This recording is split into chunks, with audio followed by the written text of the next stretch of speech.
Great lawyers don't always know how to build great law firms. Let's change that. Join Ben Gideon as he shares hard-won lessons from building his own financially successful law firm and practical insights from top law firm entrepreneurs, business consultants, and more. This is a podcast for lawyers, by lawyers. Welcome to Elevate, Build, and Grow Your Law Firm. Produced and powered by Law Pods. Hello, everyone, and welcome to Elevate, Build, and Grow Your Law Firm. I am Jeff Wright, Chief Operating Officer at Gideon, and as always, joined by Ben Gideon, founder, owner, and partner of Gideon. Good morning, Ben. Good morning, Jeff. How are things today with you?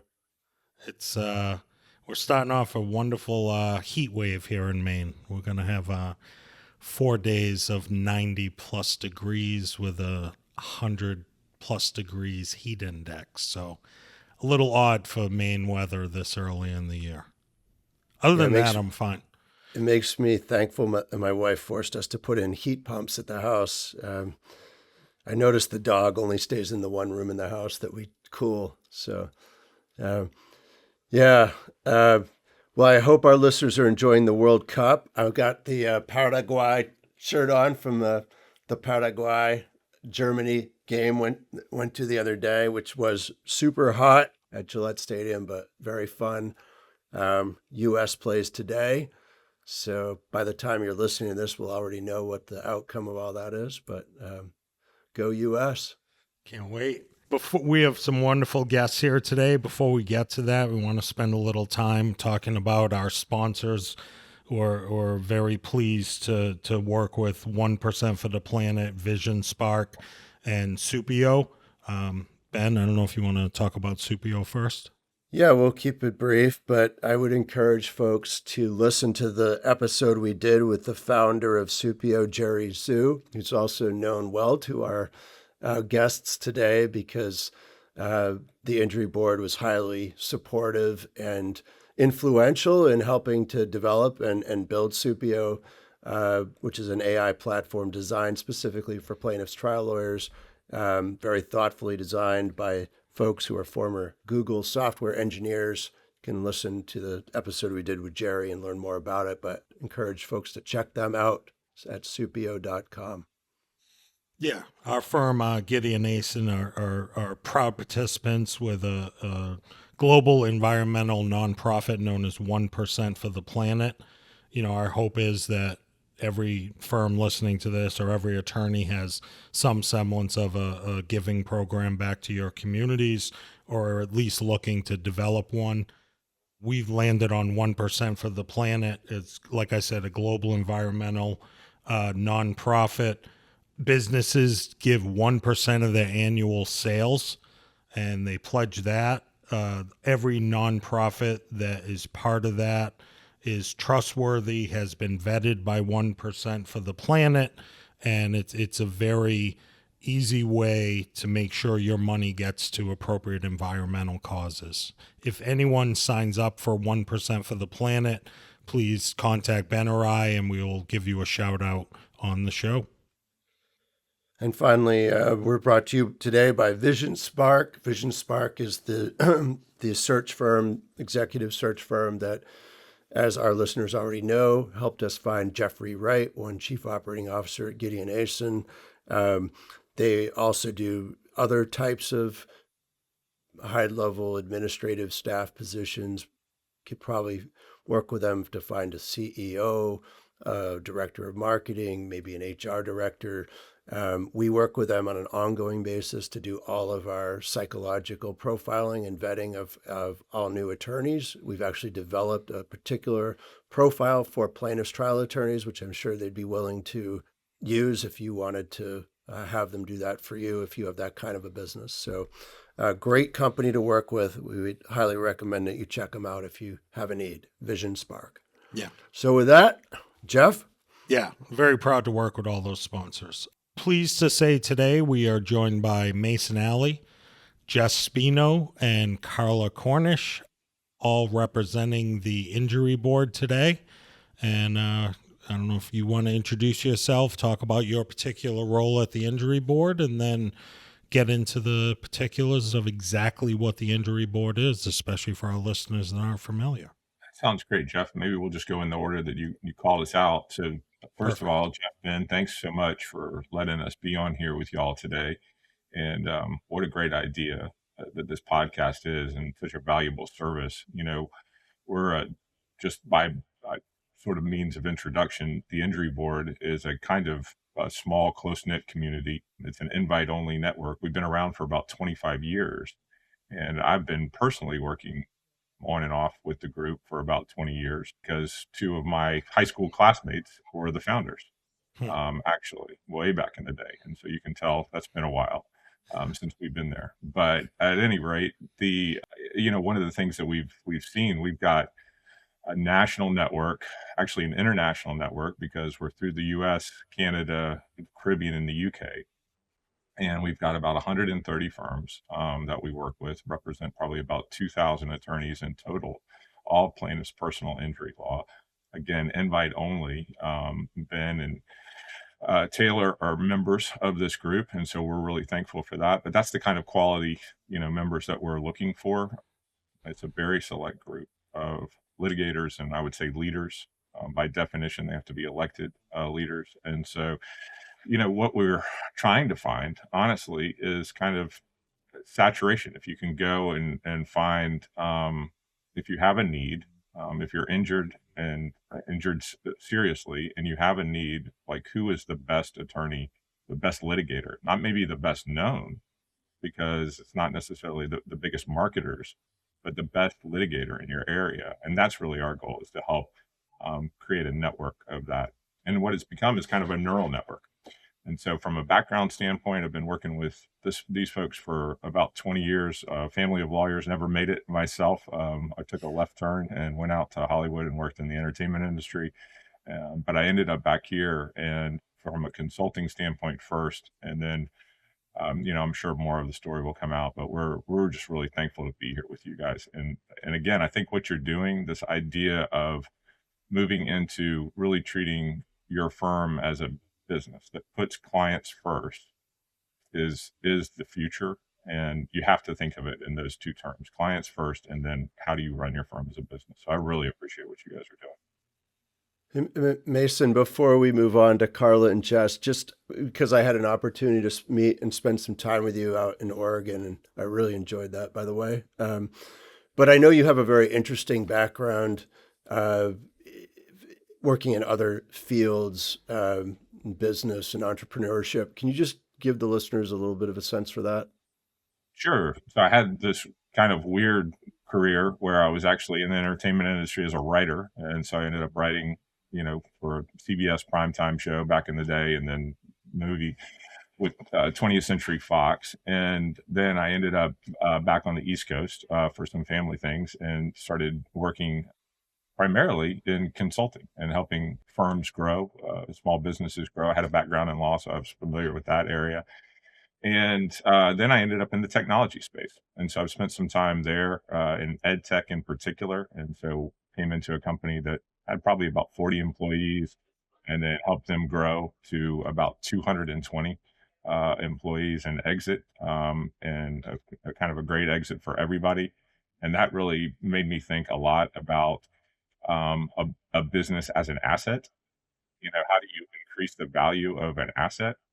And so, sort of having been working with injury board and Tom and Patrick for an extended period of time, and seeing that many firms, and I think that's why I really appreciate what you guys are doing, because many firms, I think, are not looking at their firm as a business, and few of those are really thinking of it as an asset that can grow over time.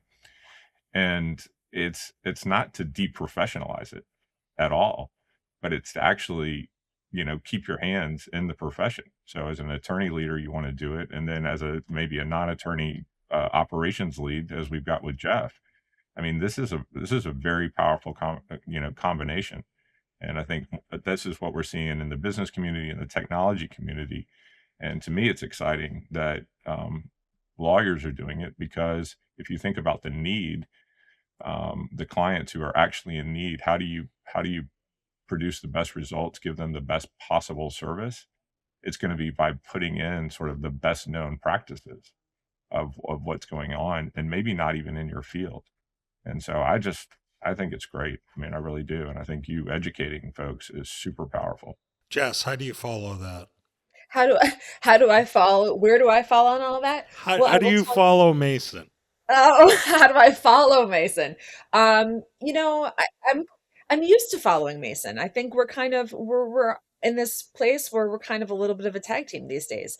So I'm Jess Spino. I am working currently in injury board in sort of an interesting role. I'm in a split role right now. So I'm working as our director of operations as well as a member of the member success team with Carla. So I really get to see things from sort of this holistic perspective, both sort of the overall vision of injury board and where we're headed as a company, doing everything from sort of, to Mason's point, really helping us grow the business and scale injury board as a business.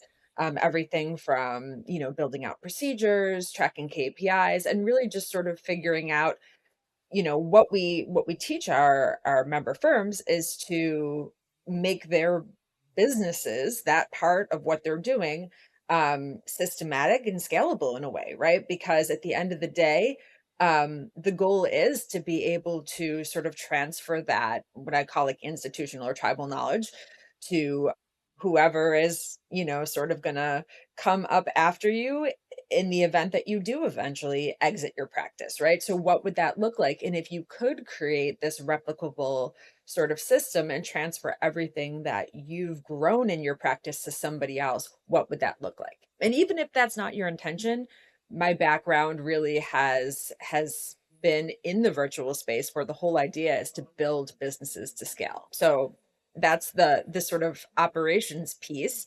And then with Carla, we've been working, together through building member success. And again, in that role, a big piece of what we're doing and sort of speaking with our members is that sort of systematic approach to helping them do, what we're trying to do and what we're doing at injury board, but then within their own firms. So creating this sort of systematic approach to how they're going to, strategize around growing their business. So I come to injury board with about 10 years in my own consultancy, where I was working in the primarily virtual space, but I have a few brick and mortars, but primarily in the virtual space as a fractional COO and CMO. So my background does span marketing and operations, and yeah, it's always exciting. It's definitely, being sort of a small organization, it is amazing to be able to have, I guess I would say, the ability and the freedom to do what we know works without a whole lot of red tape, which is always what drew me to having my own consultancy. And now I get to do it with these amazing member firms and people. So it's been a really exciting ride here over the past 2 years. And I look forward to continuing to add lots of excitement to the firm. Hopefully I bring excitement everywhere I go. So that's A my good offer. my A lot You're of contribution. making me excited as we speak. Carla's catchphrase, right, is always Uh, like, Jess is jumping out of her chair right now. I'm like, let me fix it. Let me fix it. Please. You're the one who grabs the mic on the bus when you go to Yes. events and does karaoke, right? Yeah. Maybe that's a story for another time, Ben. I didn't know anybody was paying attention. Oh, it might have been. every I have business to watch. needs one of those. So, That's Carla, you're the more subdued version. Only outwardly. I am Carla Cornish, and I direct member success for the injury board, which to me means that my love languages are engagement and retention. And what that means to me is I look across the landscape of this incredible network, as Mason described, and look for connecting points. We are a network of amazing plaintiff firms, very accomplished in their own rights, full of staff that are motivated and want to be inspired. And I get to know those firms. I get to know how they find success. I get to know how they've met with some challenges and really understanding where they are in their journey as a firm. And then what we try to do is we try to step back and look at the network as a whole, full of firms who have a story to tell. They have an approach. They have a point of view on how you should bring in clients and how you should run your operations and maybe how you should seek leadership in your career. And really the goal for me is to make those connections to the best benefit of our members, whether that's exploring their strategy, understanding their operations, or just understanding what kinds of cases are really important to them, and knowing that making connections with other professionals in that arena would be really beneficial for them. So we do an awful lot for our members, but really that's what undergirds what we're trying to do. We're a mission-driven organization that puts clients first, and we want to empower our members to do that. I come to the injury board about 3 years ago. I joined the team. I come by way, my journey's not as interesting as Mason's, but I come from, I started out in the military. I joined the U.S. Army. I served 5 years as a military intelligence officer. I got out, I went back to school. I wanted to help people. And so I went to grad school and learned to be a therapist. I did that for a little bit. I also raised a family, went back to school again, got my MBA and said, I need to get some corporate experience. I did that by way of the Veterans Administration, not exactly corporate, but I did learn a lot about process improvement. And then I did go on into the banking and finance sector and did lean process improvement for them. And then, thank goodness, I found my way here. I don't know. I think you might rival Mason for an interesting background. I mean, military intelligence, raising a family, therapist, MBA. Yeah. I don't know. That's pretty good, Carla. Brad, so we've got an enormous amount of collective knowledge here. So one of the advantages I think you guys have is that you see so many different law firm businesses. You have transparency and insight into those businesses and the individuals that run them. Obviously, in order to be invited to join Injury Board, the firm would have to be accomplished and successful, at least in terms of their capabilities of providing legal services, but that doesn't always translate into business acumen or know-how. So my first question for you guys is, what are the biggest challenges you see lawyers have in running businesses, and what are the struggles that seem to be common to member firms that you're often helping them with and dealing with? And I hope Carla and Jess will lead this, just because they are. I have an idea. I'll start out with an idea. One of the challenges that we see very often, and it also tends to happen along a stage of a firm's life cycle, but it's that period of time where you need to get in the cases, right? Everybody wants to start with their client development, but you also need to make sure that the business is able to keep up. And so there's a tension there, at least that's how we see it. There's a tension between the urge to just go get clients and then making sure that the business who is running things and making sure that you have longevity needs to catch up. And so that's one of the things that surfaces quickly when we do our discovery with firms. What do you think about that, Jess? I definitely agree. And I would also add to that I think a lot of times it's also the idea that people intuitively sort of know what to do, but they don't know how to do it, or they don't have the manpower to do it, especially in smaller firms. We see that a lot. So it's sort of, figuring out just in terms of the number of hours you have in the week, right? How are we going to actually execute these things that we know we should be doing, or I should say should be doing? How are we going to execute those? And then how are we going to, focus still on taking care of our clients and taking care of, our practice? So that is also sort of one of the biggest problems we see. Do you see our model of bringing on a non-attorney, myself, to run the day-to-day, or are you still seeing the more traditional firms that are run by the attorneys, that are run by the partners, and not really having that non-attorney voice at a senior level? Have you seen a transition to our model yet, or is it more traditional? I would say that it's probably about 50-50, depending on the size of the firm and depending on just sort of what their needs are or what their perceived needs are. And to your point, I love the idea of having somebody that isn't necessarily an attorney coming in and really having that sort of, perspective on it. Because I think at the end of the day, when it comes to, running a business, there really aren't there are fresh ideas and there are fresh applications, but there really aren't any like brand new ideas, right? So the things that make any business successful are going to translate in a lot of cases. And I found, even just, for myself, coming from kind of the virtual space, some of the best ideas and the most novel ideas are taking things that are from the virtual space and bringing them into the brick and mortar space, or vice versa, right? So in the virtual space, it was all day, webinars, virtual courses. And a lot of times in the brick and mortar kind of businesses, people don't think of that as they might do an in-person lunch and learn, or they might do, they might lean on sending paper postcards or things like that. So when you flip flop those, now you get a novel approach, and that the sector hasn't kind of exhausted yet. So I love, the model of having somebody come in from sort of just a general space and looking at it with fresh eyes. Because I think sometimes as attorneys, we may get maybe too close to our practice sometimes. And it's nice to have somebody come in from the outside and look at it with that frame of reference.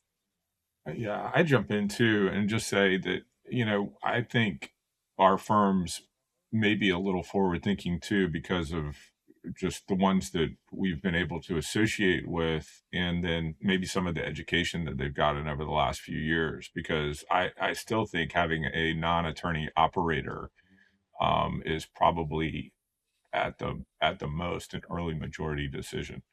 I think it's probably earlier than that. And I think that, what we're sort of seeing is overall, if I had to think back, when we're the first firms really thinking about, getting an operator in, we were having those conversations maybe 5 and 6 years ago. We've helped hire a couple of them for our firms.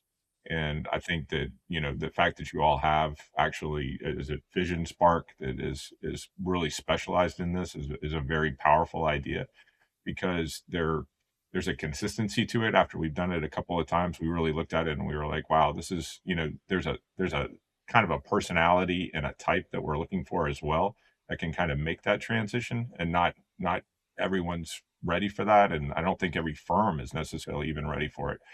But, some of them are in-house and they're grown up, and they've kind of transitioned from being an office manager. That can be kind of a dangerous slope too, to be honest with you, because many times they have sort of an administrative gear. And this is not to say all office managers are like this by any stretch of the imagination, but sometimes when you kind of just inherit more and more responsibility in a firm, you're looking for somebody who may be a really good administrator, and they get stuff done and out the door. But where is that strategic gear that operators are bringing, that kind of brings it to a different level?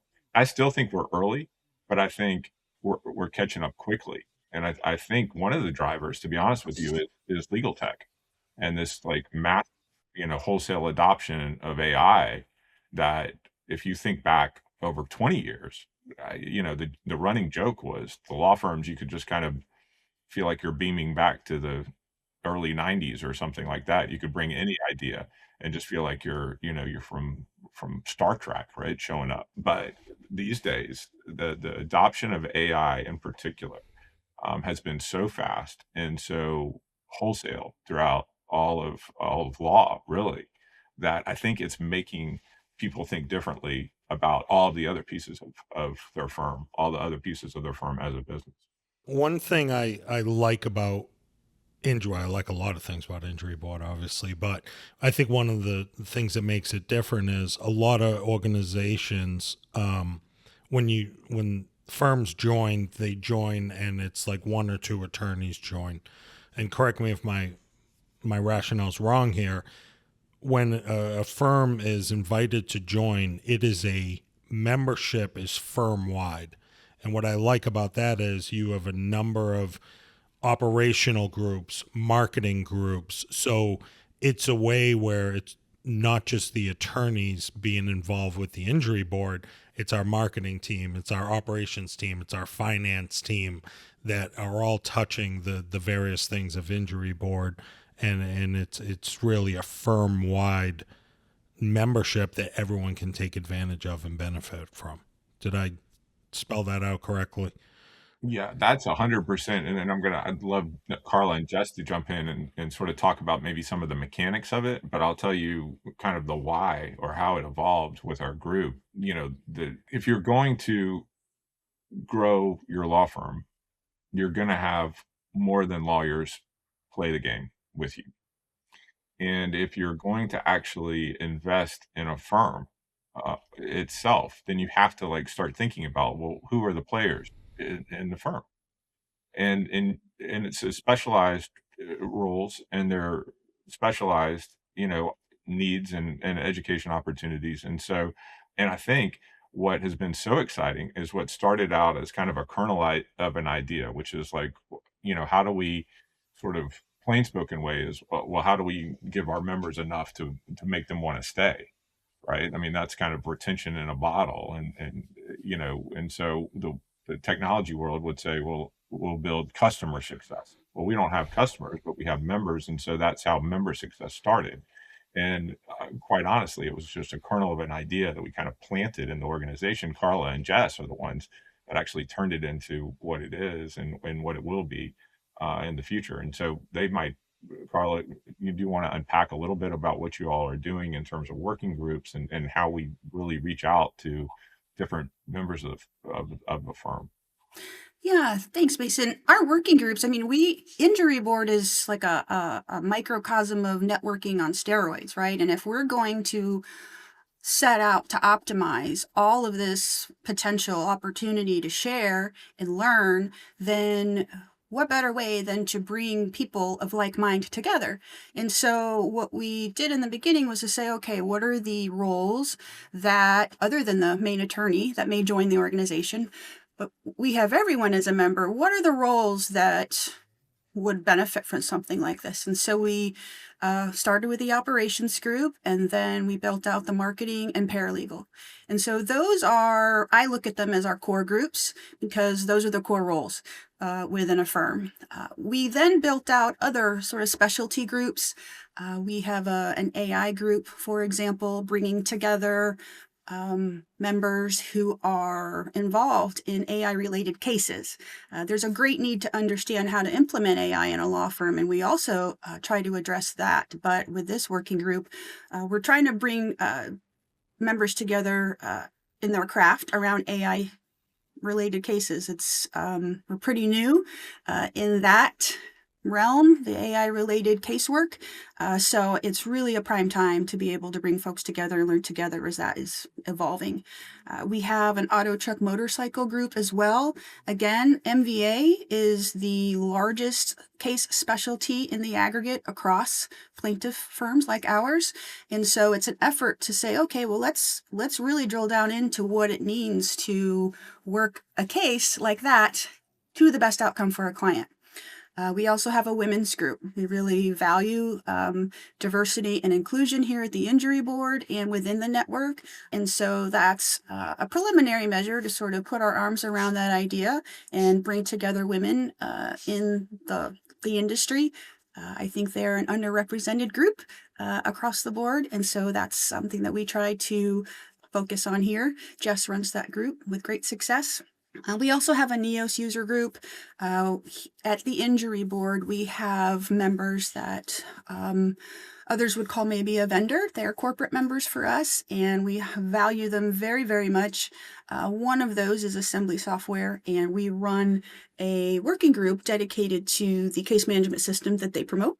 Just to, again, bring like-minded people together to say, hey, how can we help each other leverage this platform better together? Better together. You'll hear everybody here at IB say that quite a bit. We're better together. And Jess, what are you? Oh, go ahead. No, I was going to just jump back to Jeff's core question, which is, it's like going back to it. How do you think? And I'd be interested in what you guys are doing too. It's like, how do you think about, the different players on your team, and how do you help them level up? What are you all seeing as best practice? Because this will be a chance that we can mine your brain a little bit too while we're on here. And for your viewers, and listeners, when you think about the different functions that are represented in your firm, how are you thinking about what they need to level up, either career-wise or to serve that function well? I mean, the attorneys are different. We think about actually young associates too, so we have work that we're doing specifically with them because they're in a different part of their career. But how do you guys think about it? I mean, it's such a valuable point that I think is often overlooked in most firms. I think there's so much value to be had by getting exposure to other people that are doing similar things to what you're doing outside of your small area of sphere of influence, whether that's, geographic or substantive based. I mean, being a firm in a state like Maine, which is a small rural state that's out of the way, it's hard for us to find good examples for best practices here in our home state. We're kind of the leaders here, the cutting edge on the front end of the industry. And so there's nobody here to look to. For lawyers, there's lots of opportunities for that. I'm part of a couple different groups, including the Injury Board, where I go and I get a lot of inspiration and motivation from hearing what my colleagues are doing around the country. But to your point, for other subsets of employees within a law firm, has not historically been that opportunity. So for example, Jeff as a COO, I think from the beginning, Jeff, I've encouraged you to try to find peers to join mastermind groups. Now you do that through Injury Board. I think you've had a great experience with that. You're able to, network with people that are like-minded, working on similar issues. And there are obviously other COO devoted groups that are just for COOs. We had a guest, Cameron Harold, on who was running one, as you may recall. But when it comes to paralegals or marketing directors, whatever that may be, they're all on an island, and especially because when you're doing that function in a law firm, you typically are not with a group of peers that are doing similar things. You're working with lawyers who don't know anything about what you do, right? We don't know much about what our marketing director does, just enough to be dangerous. So it's just such a valuable insight. And I think and we just did this with our finance person, but she's now working with somebody who's mentoring and working with her specifically. But it's such a valuable thing, and I think overlooked element of building a practice to have those resources for the non-lawyers. So you guys have mentioned AI a couple times. Obviously, I think if we were to talk about hot topics, AI is a hot topic, across not just law firms, across everywhere, and the usage and how ethical everything is and how safe and everything else.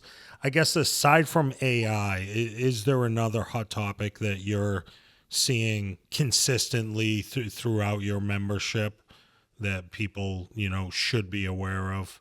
I hesitate to even dip a toe into this water, but I'm going to. And then I think there might be some other, really more practical things that are happening as well. And I'd love to hear what Carla and Jess are thinking, because I think it's a great question. But the one that's sort of on our early radar, when we think about the network and sort of firm wide, and is the whole entrance of private equity and kind of circling around, and what does this look like to get involved with firms, and will law be the next thing that's sort of private equitized. And so, what for us, it was a very organic conversation because we have, as you can imagine, after a 25-year network, and we have unbelievable retention. And so people tend to be around for a really long time with us.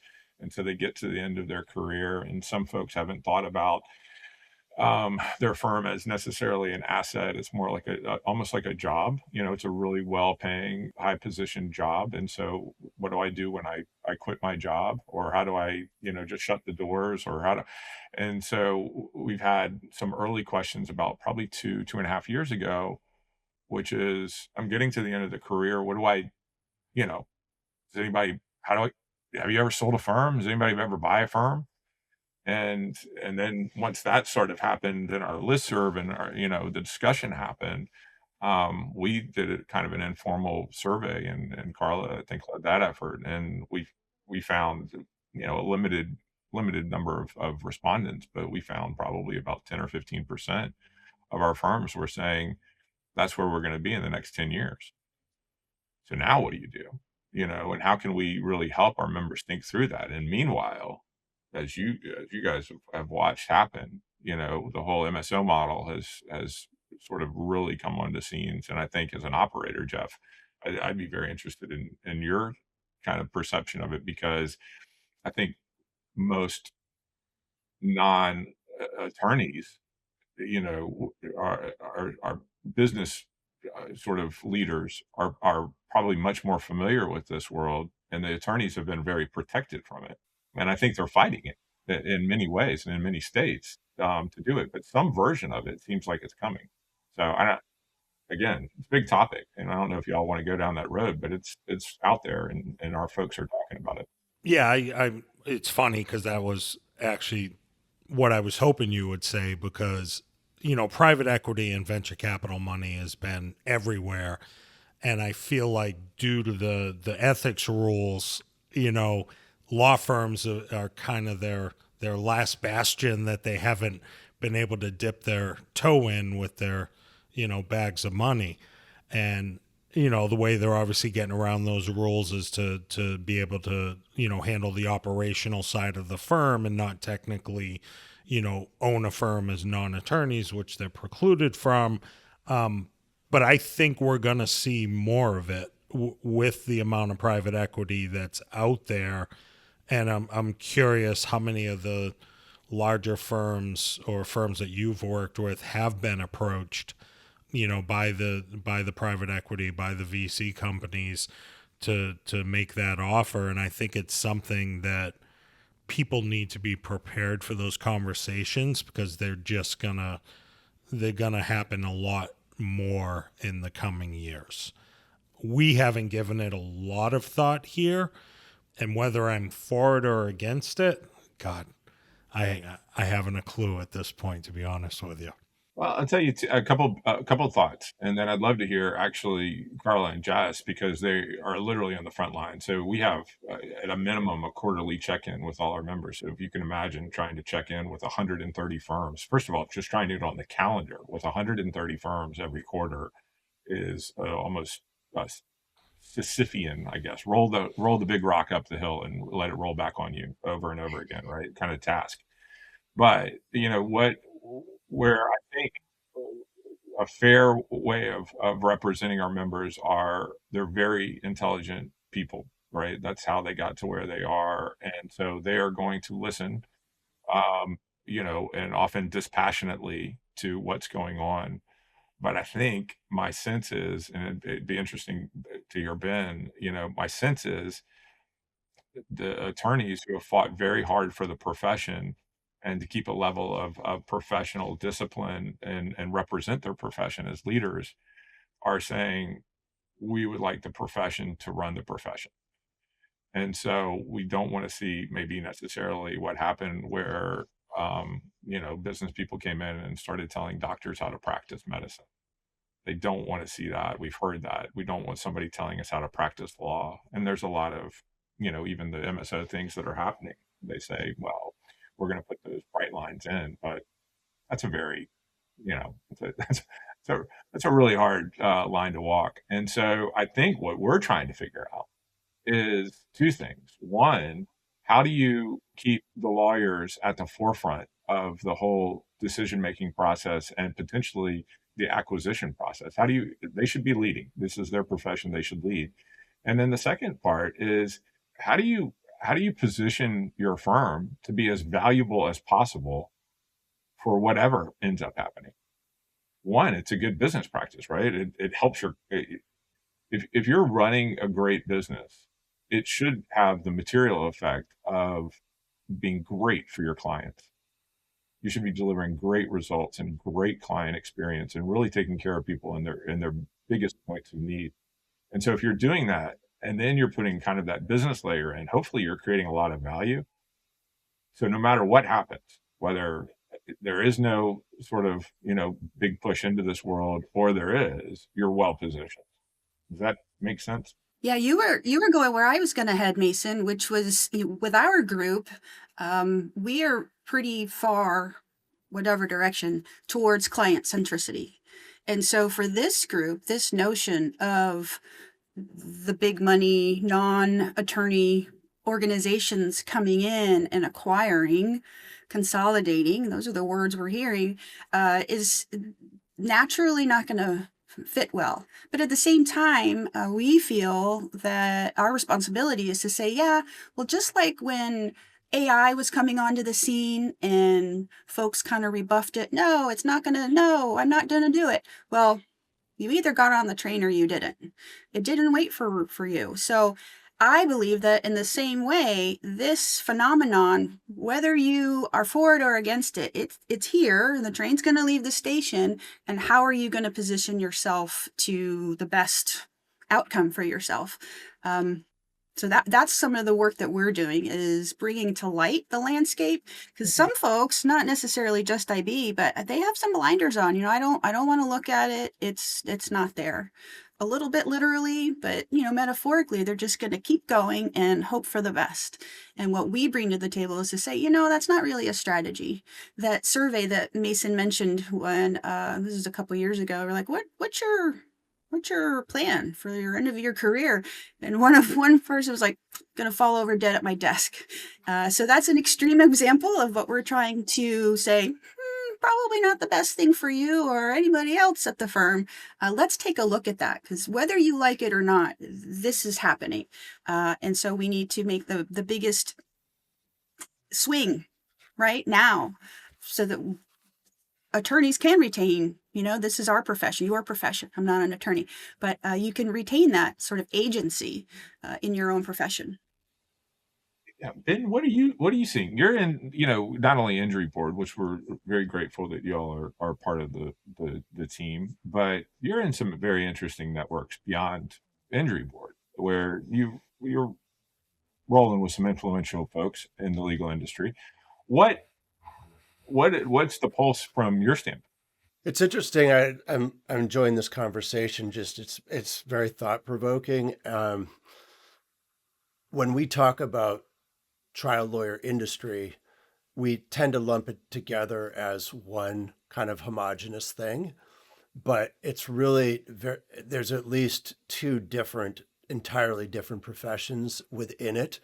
And injury board really only, well, I shouldn't say only, it has both to some extent, but primarily it's skewed in one direction, which is the sort of true classic lawyers who are adding value-added services and making their living based on their professional reputation and the high-value services they provide to clients, which, because of all of these proprietary and ethical rules designed to guard the profession, has a very high profit margin relative to almost any other industry. And so you can say, well, lawyers are trying to protect against outside influence. Some would hear that as lawyers are trying to protect their own profit margin against outside interference. one can argue which system is better for clients or not better for clients, but I do think we have to be honest about what's driving it for them. And it's such an interesting sort of balkanized industry because it's very hard to scale a law firm compared to other types of industries because number one, you can't take capital investments of the type we're discussing for the most part. Number two, you can't practice across state lines for the most part.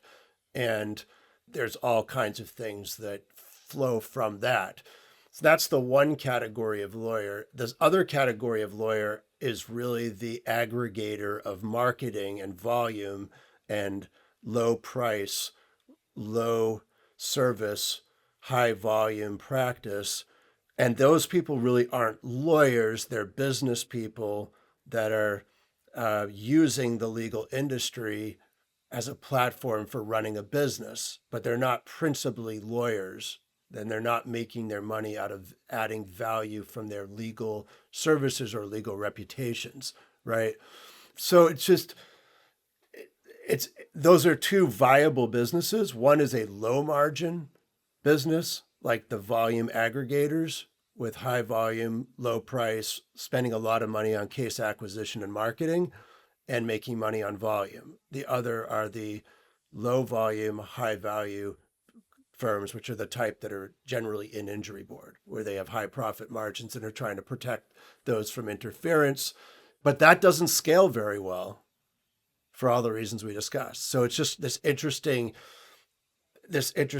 tension, and then the kind of where that could potentially work out, or there may be some opportunities, is what Jeff was alluding to, which is the segregation off of the back office administrative components of the business as separate businesses, right?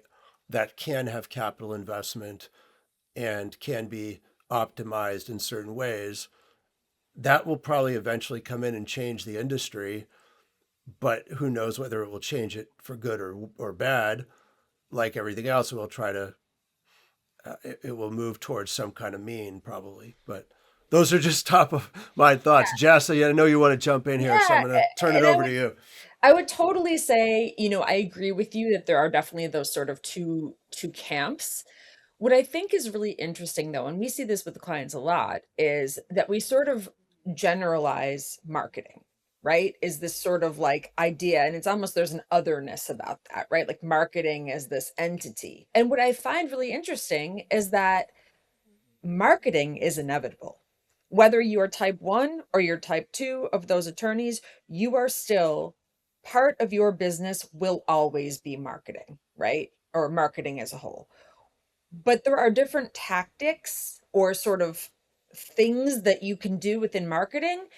And I don't think marketing as a whole is like an evil thing. I think it's, and the expression I use, although it's kind of like a gross expression, is like there's many ways to skin a cat. So I tell people all the time, they say, well, I hate social media. Okay, fine. You hate social media. Maybe what you hate is TikTok. You don't want to point and dance because that feels inauthentic.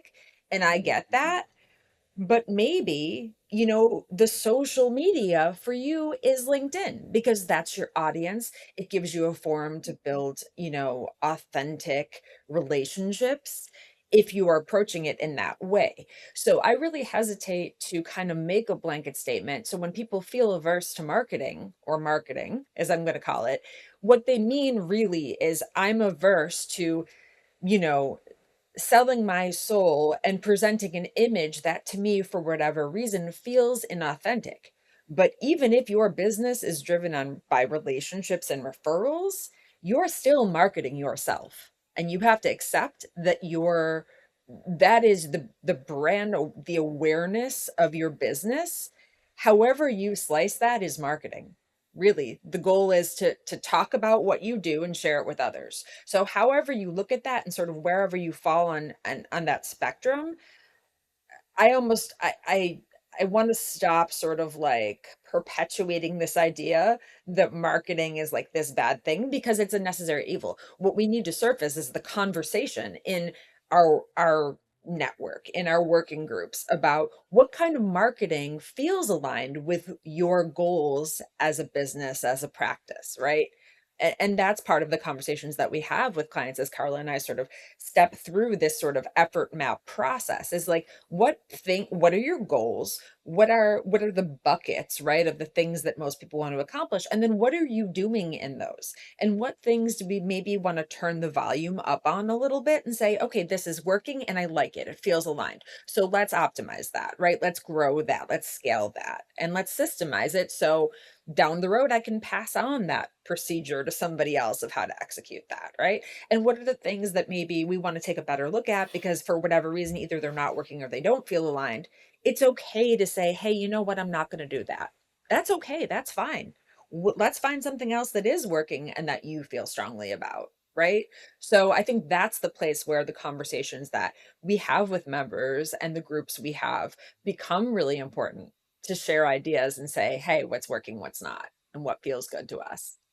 So I'm interested in marketing because it's one area where, well, one of many business type areas where lawyers don't necessarily have any Mhm. inherent background or proficiency. So, and we know there's tons of vendors out there that want to take your money to and make all kinds of grandiose promises about case delivery and marketing.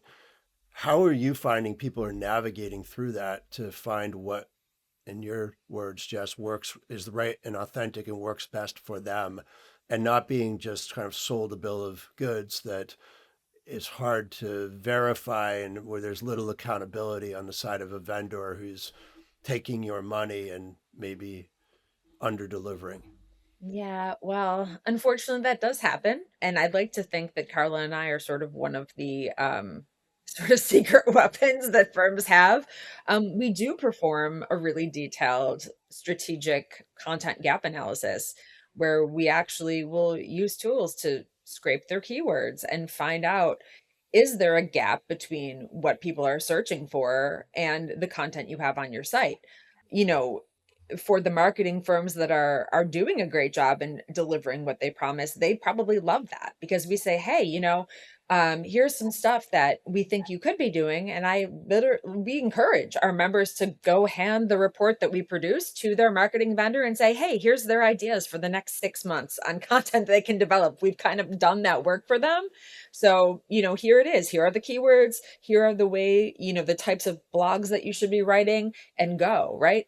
Some marketing vendors probably hate us because we're exposing places where maybe some of our firms might be a little bit taken advantage of. So that's something that we can do for them, and we can sort of serve as that, mouthpiece that can say, here's we're sort of translating some of that reporting and the analytics for them and saying, what does this actually mean in real English, right? Like in real speak. What does this mean? And are you getting your money's worth? And I especially think, in the world of AI and all this, it's much easier to generate content than it used to be. Going back, I remember starting in the virtual space and having a VA that I would, pay to write blog posts for me, right? That's gone. It's like, hey, here's the blog I want to create. Here, ChatGPT can learn your voice and it can do all these things and just crank out content just like that. So, it's really not just the content generation, but it's the analysis of what's working and you're achieving your desired goals with that marketing. I think that's the larger question. So that was kind of a roundabout rabbit hole way of answering your question, if I did, but does that sort of answer the question that you asked around marketing firms and what we're doing to kind of combat that? Carla's got something to jump in with. I just wanted to add that while we're doing this with our members, also in parallel, sort of in the background, they're leveraging the network, or we're leveraging the network for them. Because like Jess referred to earlier, there's nothing new under the sun. There's just different ways of doing the things. And so we're making those connections. Who else in the network at my size, my practice area, my market, what are they doing? Who are they using? Who are they talking to? Where are they going? And that's the beauty of networking. And that's something that we're also doing with them in parallel, actually all the time. We're always trying to promote that aspect of what we do. Yeah, Mason, you're trying to get in there. I didn't mean to cut you off, Carla. We're getting toward the end of this, Yeah. and I think the overall message I think we want to send all the listeners are, we had talked that injury board is invite only, but the benefit to belong to organizations, to belong to groups. Every state has an association of justice or a trial lawyer association, or what they all use different verbiage. There are just so many organizations, and keeping yourself siloed and just your head down and working on your business and not getting out there, you're not missing out. I mean, it's not the things you're thinking, it's not just CLEs and stuff. It's building your reputation. It's building your networking group. It's building your referral pipeline. I mean, there are so many reasons to get involved in the organizations within your state and your organizations nationwide that will just pay you dividends year over year. I'm so glad you brought that up, Jeff. And it's a great place to land on if we're going to land. I think that, when we were getting ready for the talk yesterday and we are just having kind of an informal chat, it pulled together a list of probably 25 different organizations, that we have on file. And that's not to include the exhaustive list of the TLAs and, at the state, the local, and the national levels that we look at as kind of the feeders for this network. But the organizations, there are ones that you can simply join, you can belong to, you can pay to belong, or you can professionally qualify to belong. And so I think no matter what, you need to be building that network, because for the listeners, I just want to encourage them to know that out of all of the members that we've talked to, probably the one with the most enviable economics. It's extraordinary how capital efficient this firm is, how valuable this firm is on paper, and how much, sort of any future world, whether it's an attorney looking at it or a firm to, potentially buy it or merge with it, or somebody from an MSO standpoint coming in to do a capital infusion, this firm is positioned where you want it to be, and spends almost no money in traditional marketing,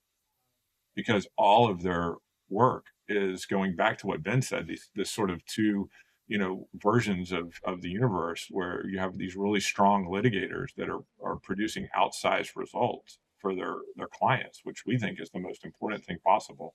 And then you have sort of more higher volume practices that may be getting, lesser results for their clients, but they're just doing so much volume that it makes up for it. Those firms will often look to the high producers, especially in a specialized area of practice, and say, how can the economics are just much better if we just refer the case to them instead of trying it ourselves. Mm-hmm. And to me, that's the most powerful place for a great litigator to be, because if you've put that much energy into your professional acumen, you're able to actually produce great results for your clients.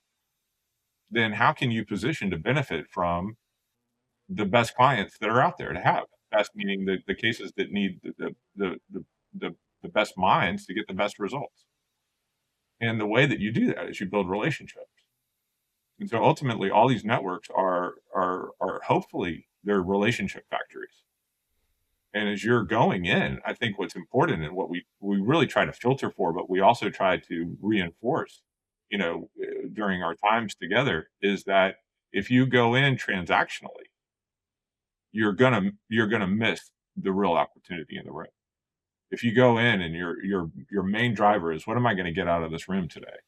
Or what am I going to get out of this person that's standing in front of me? What can I get? I think you're going to miss that.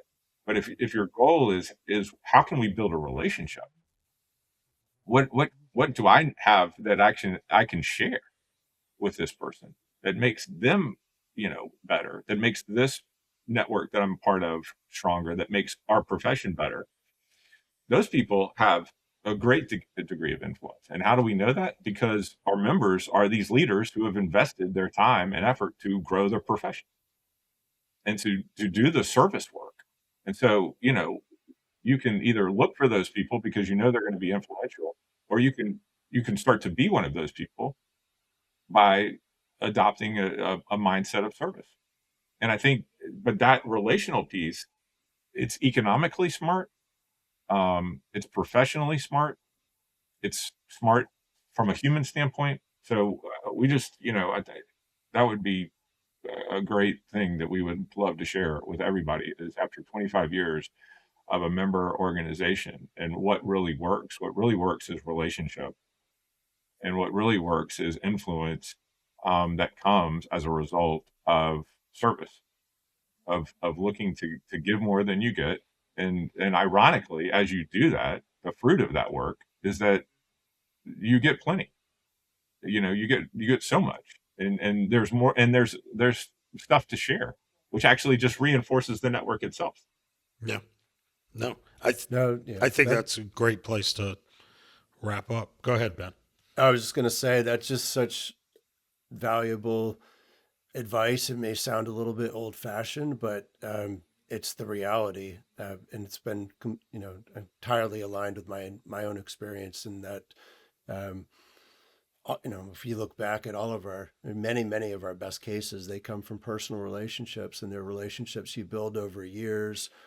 And the one piece you didn't reference in that litany of good reasons for doing that work, Mason, is that it's also just it's rewarding and gratifying and enjoyable. I mean, developing relationships with other human beings. I know it's not in fashion these days because we spend most of our times, with our head down in our devices, but having relationships with actual humans where you share your life's work and stories and just doing activities that are fun. It's actually the enjoyable part of life too. So it's a win-win really, if you can do it. And I think the thing lawyers, I think too often that one of the factors that provides a barrier to that is the time it takes, because jetting off, I'm about to go to London for the Inner Circle meeting, and that's going to be a week. I'm traveling to overseas. It's going to be expensive.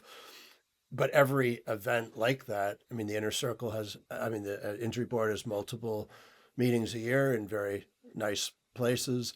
It takes time, and you have to commit to it. But I always think that the return on that investment is worth it. You just have to get your mindset to a point where you accept that and do it. And thank you guys so much for joining us on the podcast. This hour just flew on by.